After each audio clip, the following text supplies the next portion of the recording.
Blimey, Nigel, that was some press conference, wasn't it? And it's someone like you to just randomly hold a press conference. But let's just have a look at it. There's just so much to talk about.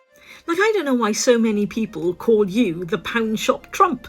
Like, I'm sure it's a coincidence that you will come up with this brilliant scheme to send our convicts to El Salvador. Except that, of course, when you were questioned about it and they said, have you already discussed this with the people in El Salvador? You went, no, I haven't. I haven't discussed it. But why wouldn't they take them? I could think of quite a few reasons, to be fair, Nigel. And then a bit later you went, well, this is just an extreme example. There are other places, like the Albanian Prime Minister has said that he'll take all of his criminals back. Just one little detail though, I remember that conversation that you and the Albanian PM had over on X, and I seem to recall it went a different way to the way you sort of implied today. I don't know. Just a few other things to pick up on that you said. By the way, that table, it was a little bit too tall for you all. You looked a bit daft. Also, great to have two women either side of you, because it helps to solve this problem, doesn't it, really? Like, you were really making a case for just, like, locking everybody away. Shoplifters, lock them away. But the thing is, Nigel, and you'll appreciate this, because you were the one saying, actually, we should bring in experts to be in our cabinet and stuff.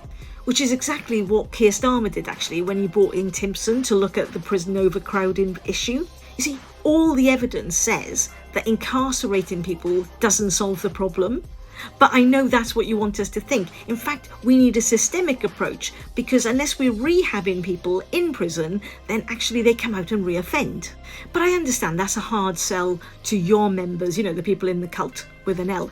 So you're talking about building Nightingale prisons, and you used the COVID Nightingale hospitals as your great example, except that didn't actually end up so well, did it? Like, we spent a lot of money, but we didn't have the staff to actually put in place there. And that would imply that you're just going to be kind of warehousing smaller criminals there. Whereas in reality, people need rehab, otherwise they end up back in prison. I guess what I'm trying to say is it sounds great, but actually it's bollocks. In fact, all of it was a little bit pie in the sky, wasn't it? You know, we're going to get all these police officers. Everybody's going to be fearful of the police again. To be honest, Nigel, it all sounded a little bit 1970s with no systemic thinking at all. But listen, I won't keep you. I think you've got some really important phone calls to make just to kind of square all of this off. All right, good chats as you were.